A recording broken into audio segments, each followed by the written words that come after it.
morning, good afternoon and good evening. I'm Saskia, aka Sassy Colouring, and today I have a video for you entitled 10 Easy Drawing Exercises to Improve Your Drawing. These are just 10 ways that I would suggest you doing as often as you can, just so that you kind of get a good range of motion in your drawing abilities, and you'll see very quickly how something really simple like a circle can turn into a really helpful tool when you're drawing. So we also have a new puppy. I'm going to whap a picture of Pippin in here for you to see. He is cute, he is adorable, but he's very needy. So if you hear him yelping, crying or whimpering through the video, I apologise. We're trying to get him used to being on his own while I'm kind of working from home, and he's not in here with me because otherwise he bites and he wants to play and I get nothing done, and yeah, it becomes a big mess. So I apologise for any of his noise.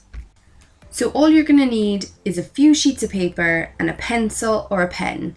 I would prefer to use a pencil, but I'm going to use the pen just so that you can see the lines better, because it can be hard to see the pencil lines on camera. But whatever you're using, you need to stay nice and loose and free with your movements. So pens, pencils at the ready, and let's get into exercise 1. So let's start off with some circles. Now what you might find when you're first drawing with especially a pen, your circle is going to be a bit off.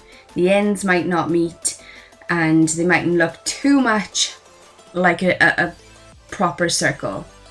When you're using a pencil, make sure you work from your elbow or your shoulder and not your wrist. Stay nice and loose and do a lot of smooth movements, and you will find very quickly that your circles are becoming a lot more uniform. Make sure you change the size, so you're doing some small ones, some big ones, some tiny ones, some huge ones, but getting used to working from the elbow and the shoulder. And it is hard to kind of get out of the habit of using your wrist to draw, but it can cause injuries if you're going to draw more than like a hobby. So it's not just about your drawing skill, it's about looking after yourself as well. Taking our circles to the next level, what you can do is try and mirror the circle you've already drawn with one inside. Make sure you try and keep the same thickness around the whole edge. Our exercise 2 is very similar, but instead of doing a circle, we're going to do an oval. So you want to make sure that you're doing a really nice smooth line, again from your elbow, from your shoulder, and get it into a nice smooth line. You don't have to do one line to complete an oval. Use a few circular motions. They are circular motions, but we're doing an oval. Change the direction and get used to that motion with your pencil. The muscle memory will start kicking in, and ovals from kind of lumpity bumpity, they'll start looking a lot more precise and clean, and that's where you're going to start to learn. So exercise number 3 is spirals. Now all of these are going to seem like they're really silly or really simple, but what you're going to try and concentrate on is that you've got a consistent size from the center right to the outside. You want to make sure that it kind of is an even spiral all the way around. And then you're going to change directions. And you might find that going one direction you can keep the lines really nice and even and the distance between them even. Going the other way, not so easy. So this really helps me when I'm doing kind of a constant line or a large area line, because you have to have the confidence to do it, and you have to, again, practice to make sure that you know how to do it. If you're going to stop and start a line, you can definitely see. And even not so much with pencil, but when you go to overline with a pen, that's when this becomes more important, because that's when you'll see the difference between the confident strokes and the not so confident strokes. So moving on, we have number 4, which is the exact same spirals, but instead of doing them circular, we're going to do them in an oval motion. Same idea, keep the consistent depths between the lines, change sizes to give yourself a bit more variation, And keep checking yourself to make sure that you're still working from your elbow or your shoulder and haven't reverted back to your wrist, because I do this all the time, end up drawing from my wrist. Okay, so let's move on to our next, which is number 5, and we're going to draw just straight lines. Same idea, we're going to draw them, try and get them the same height, the same distance apart, the same thickness. So if you're using a pen, you don't want to go light at the top and dark at the bottom, or you just got to try and make them very uniform. With mine, you can see I started to go smaller and then larger again. Your task is to draw the lines the same height, the same thickness, all the way across the page. And then you can start changing directions. So once you've done them vertical, try and doing some horizontal and then some even at a diagonal, just to try and keep the same distance along or in between the lines. When you're happy with your lines, then we're going to try hatching, which is using the exact same lines that we're doing, but we're going to layer them. So one line may go vertical, the other horizontal, or you can use the 2 diagonals and make this cross hatch look. The thing we're working on here is again trying to get the same distance in between our lines and making it look somewhat confident and neat. You can start off with 2 layers, so just the horizontal and the vertical, and then maybe add a 3rd layer, maybe add a 4th layer, so that you've got both horizontal, vertical and both diagonals. It's just about having fun. It's about making sure you're enjoying learning and you're building up this muscle memory and building up like a freeness in your drawing. Moving on to number 7, we're going to draw some rays.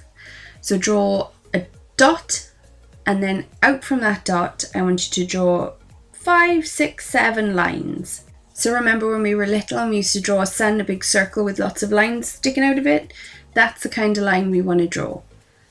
We're going to focus on 2 or 3 different things when we're drawing these lines though.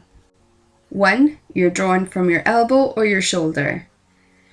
2, you're not turning your paper. You're going to leave your paper still and not alter the paper. We're going to draw the dot and each line will be our arm movement, not the paper movement.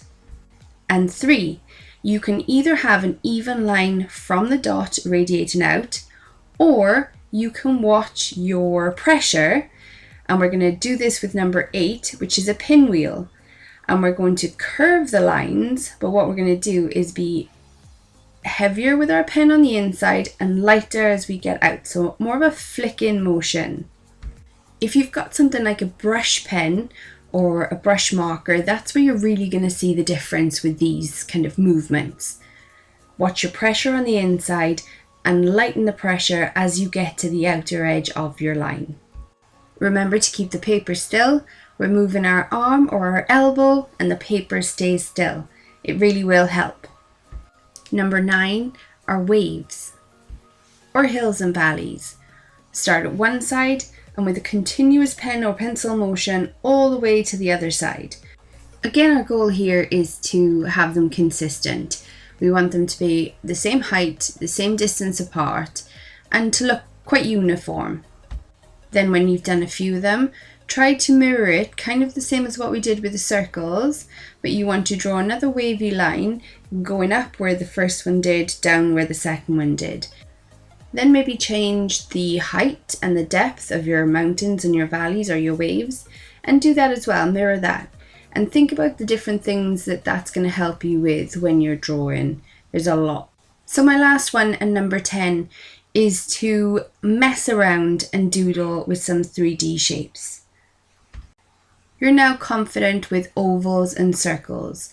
So draw a few ovals and see how you can link them together. It doesn't have to be the normal kind of cone shape or square, or just make really random shapes with them and fit them together. This will help you tremendously when it comes to something like anatomy. Very quickly you'll start picking out the shapes of an image and be able to break it down into 3D shapes, into circles, squares, whatever. and it becomes so much easier to draw. So play about with the waves, make them into different shapes. We've all done this. We used to do this in school as a pastime. We used to really enjoy doing it. Just play around with them and make up silly things, make up normal things. Just enjoy the experience and the doodling. Now, these 10 things are not going to turn you into an amazing artist overnight. What they are going to do are help you to become more confident with your shapes, more confident with the way that you're moving with your pen or your pencil. Your movements will become free and easier to control. Once you've got that down, that's half the battle towards your drawing journey. Now, while I've only used 2 sheets of paper to draw 1 or 2 circles and 1 or 2 waves or pinwheels or whatever, you can spend ages and ages and ages just doodle on everything that you have that you don't need. If one of those junk mail letters come through your door and there's a spare piece of white on the envelope, doodle on it. Make sure that you're drawing circles, that you're drawing ovals, that you're drawing spirals, that you're considering the depth in between the lines. Keep checking and make sure you're not picking up bad habits like drawing from your wrist, because I've done it and I found very quickly that if you're drawing one page, it's not so bad. But when you're trying to do a book and you're drawing constantly, you can really do damage to yourself. So just simple things like this will make the massive difference in your drawing experience, your drawing journey, and keep that love of drawing there, because you don't want to get to a point where you don't like drawing or you don't enjoy it because it hurts. Keep your love for drawing by experimenting with new mediums constantly. This is something I haven't done. I kind of found what I liked and then stuck to it. But get out brush markers, get out your watercolors, get out all the different mediums and try the same kind of ideas but with something different and see how it works for you. Don't niche yourself too quickly to one style of drawing. Don't niche yourself to one medium. But all of this, these kind of exercises will help you with your paintbrush, with your colouring, with your drawing. And as long as you're finding it fun, then that's the goal. So that is it for me for this video. I hope you found these exercises helpful and fun. I hope they do help you improve your drawing in some way. So until next time, stay happy, stay drawing, and as always, stay sassy.